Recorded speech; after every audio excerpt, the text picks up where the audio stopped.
Aware. We are back here. Isoccer beat yethu namhlanje siphethe uMichael Khambule. Quality player simbonile ku-Kaizer Chiefs, very skillful. Had that character to play for a big team, man. Kunzima manje siyabona ku-Kaizer Chiefs ama-player. Ngathi ijezi liyasinda nyana, man. But anyway, uGrand Roy. Angimnandi Tashiko wena. Ngimnandi bro wami. So today ngifuna nje ukukubuza man. Before I even ask you, let's congratulate Kaizer Chiefs. I win a Engine Cup ku under 18 over the past weekend. Siyababongela ngempela, siyabona ukuthi Kaizer Chiefs, when it comes to development, they are serious. Baya pusha, all the divisions are doing well, and they just won the Engine under 18 Cup. So in terms of development, Chiefs is doing the right thing. And we've seen players like Abongobo nabo babuya khona, graduate abangena ku first team. So my question to you is, uNgobo, siyabona uNgobo bavuma modi amajita bawasayidisile ama 1-year contract. What do you think about that? Specifically uNgobo. Mina Sheko man, into engingayisho man, uNgobo man was promoted as one of the promising players. The player best expected ukuthi like uzo improve. But mongacheka wena Sheko, the situation at Kaizer Chiefs about ama youngsters Sheko is a difficult one Sheko, because no matter you check kakhulu Sheko. When we are bringing young boy from good development wayisa ku first team, and then your first team is not doing well. The Chiefs has been winning cup in the last 10 years, and then you throw these boys in the deep end, and then whenever this team they lose, everybody like good this team Sheko akunakuthi umntwana Sheko. Once the club iqala lose, wonke umuntu bazomatheka. So if mongacheka kakhulu ngawo lama player, I think nalento le yama changing of coaches usathi uyadlalwa improve kufike enye coach iqalise ngaphandle yenzeni. But I think njengoba baba renew ama contract Sheko, nenye into mongacheka development players Sheko abafana nama player wanga like ama player abawathengile, because it's easy to renew for a player olkhulisile than umuntu omthengile, because they are much like uzospenda ku budget yakho uzospenda less, because iChiefs mongacheka naye ayakasayini kakhulu ama players. So akufuneki ukuthi nabo barive kakhulu in terms of players bangakazi ukuthi bazowathola lama player abawafuna amanye wakhona. So I think that's why babanikezile lama renewals wabo. But mangakhuluma ngoNgobo man, uNgobo man kusamela improve. I think uNgobo man mela sebenze yena ayi-one personally, ayenza ama personal training yena ayi-one man, azokwazi ukuthi improve.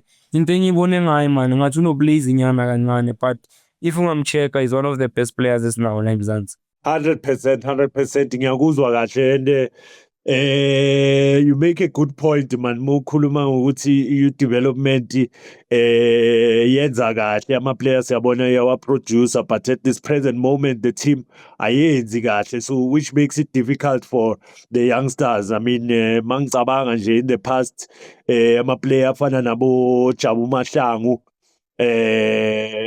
bafika lapha ku-Chiefs kunamasoja ngempela laphayana, kunabo Nangomashe, kunabo Thabo Muki, experienced players, and I think it made it easier for ama-player afana nabo Shaful nabo Skapi ukuthi ba-blende with that team, because the team was doing well. Kodwa ngempela kuba nzima manje i-team mingayenzi kahle. But anyway, speaking about that, nama-player iChiefs ewareleasile uMatlo, uMashiane, uMorris noSerino. noSerino uvayile bafethu, number 10 star. What do you think about those releases? Njengoba ngisho Sheko, kulabo singakhuluma ngoSerino, masingacheck uSerino since from imovie yakhe, the first one into engayisho ngoSerino, nongamcheck uSerino imovie yakhe from Sundowns to Kaizer Chiefs. Mina I don't think like kweloko imove eyele yasebenza uSerino. I think udlale ku-Chiefs ngathi bekane-enga ukuthi like uhambe ku-Sundowns or kanjani, because if ungamcheck uSerino lobeka ku-Chiefs, he was no longer lo Serino ufuna uku-enjoy ibhola, like besokumuntu othanda impi, thola ama-yellow card ayenzani. And mangacheck Chiefs was paying a lot of money for uSerino, and then if iklabhu njenge-Chiefs ingawina ama-trophy, and then their players ababhadala imali eningi, of course bazozama ukuthi bakhathe i-budget check. Akufani nokuthi ngabe bathi like bayadeliver ukuthi i-club iyawina sheko. Phela nawe uyazi football is business, nawe kumele ukhathe ama-loss ubone ukuthi wenza kanjani, because into engiyithanda kakhulu manje sheko ukuthi njengoba usho ukuthi bawine i-under 18 engine. I wish man these teams like abafana nabo Chiefs and Pirates, they can Sundowns, they can invest a lot of money ku-development yethu, because some of the teams na iyenzakala lento, sibonile nabo mabhena nabo ku-Sundowns, some of these development players, but bangafika lena umuntu uthola ukuthi akayitholi that much opportunity ukuthi adlale, you understand. So I think naye man badinga i-platform njengoba ngisho ukuthi these engine cups, we need more of these kind of tournaments, more these kinds of ama-academy amaningi, more ukuthi si-educate ama-coaches wethu elokishini, because masinga-check-a onke lama-plans wemba abombokazi bona abo-Rayleigh abo-bani before bafika kubo-school, before bafika kuphi abomfundo vilakazi, before bafika kubo-Kaizer Chiefs kunala bacale khona. But if unga-check-a lawo ma-coaches lawo bacale ba-develop abantu abangayanga esikolweni, we understand, abanawo ama-D license, abanawo ama-C licenses, but those guys bayazama week in week out ukuthi bazame ukuthi ba-produce those kind of players. So I think mina shake into engingayisho, development is very important kakhulu sheko man. That is where kumele si-investe khona kakhulu. Abo-Matlou nabo mangabe ukhuluma ngabo-Matlou, ngabo-Mashiyane nabo, uMashiyane nabo monga-check-a naye it's been long shake angadlali since le blunder yakhe Lontuza ye-Champions League, I remember if ngikhumbula kahle ayenza i-blunder khona, lento le like yambulala, like bazokutshela but if you play for the big teams in one of the big games, yiwo ama-game azokuyenza or yiwo ama-game azokubulala sheko. So it's part of the game ukuthi wena ugcina kanjani. So even if abajita baba-release-ile but into esilindile ngekhosi manje asiselandaba nokuthi uhambise bani sheko, sifuna ukubona ukuthi uletha bani ozo-strengthen i-team, because i-season iyaqala manje sheko nge-1, so sifuna ukubona ukuthi who are they bringing sheko abazogcinisa i-club sheko, abazonceda le ntwana esikhuluma ngazo ukuthi even if they come to the development bazogayida labafana kahle in order ukuthi yonke into yabo ibahambele kahle. But need i-balance, experience and the young players. 100% Michael, uyayibeka mfethu, Chiefs i-team enkulu, and I mean this season sifuna ukuyibona ngempela i-compete njenge-Pirates, njenge-Chiefs in the CAF Champions League, you know, competing in the big stages. I mean, it's good for South African football. Uma i-brand efana ne-Kaizer Chiefs is right up there competing, yabo. So siyabona khona nabanye ababasayinile permanently manje, uMayo they signed him permanently, Thabiso Moloisane no goalkeeper uLine naye utholile i-contract from Chiefs. What do you think about those new signings? I think into engingayisho ngoLina, first uqala ngo-goalkeeper uBrandon. I think uLina simbonile kusikhukhune sonke ukuthi uyenzini. I think nabo ukuthi bamsayine sheko mhlambe nabo bayenzelani, because you must have a strong competition sheko nasepalini, because uPeterson simbonile into ayenzile, he did a good job, but still umuntu ozoba i-backup yakhe ukuthi whenever makangekho azo-step up, because njengoba ngisho sheko ngithi eklabini njenge-Chiefs angeke sikulinde for ama-games amaningi soloko sithi uyakhula. Mawungena lapha kumele uphakamise isandla, you must step in lapha sheko. Millions and millions of people abasupporta le club efana njenge-Chiefs. So mawungena lapha kumele uhlale uphakamise isandla sheko in order ukuthi uzokwazi ukuthi uncede i-club.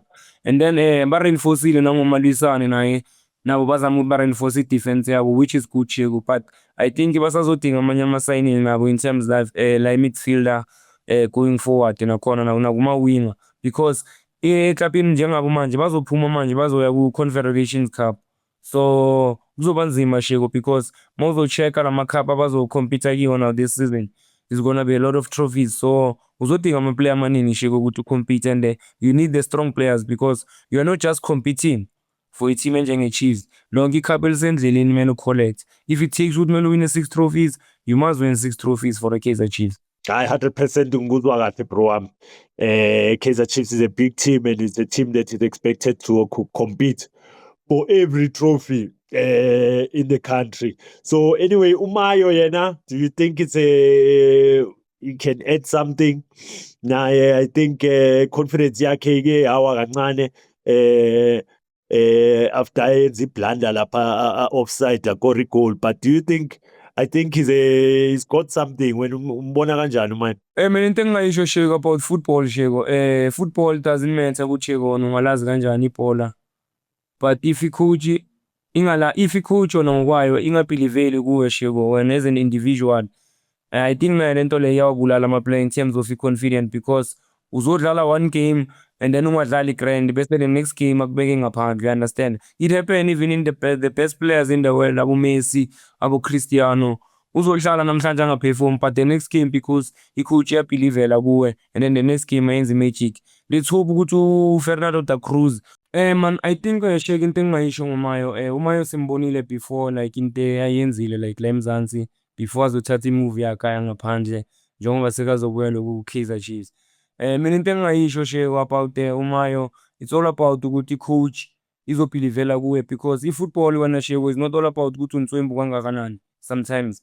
Kuye nokuthi i-coach ibhilivela kuwe kangakanani in terms ukuthi uzokwazi ukuthi nawe improve because if i-coach ayibhiliveli kuwe and uma unga-check i-club efana ne-Chiefs you can play 3 games ungabhori bakufune out in terms ukuthi lapha mhlambe busazama ukuthi usafuna ukubuild i-confidence nani.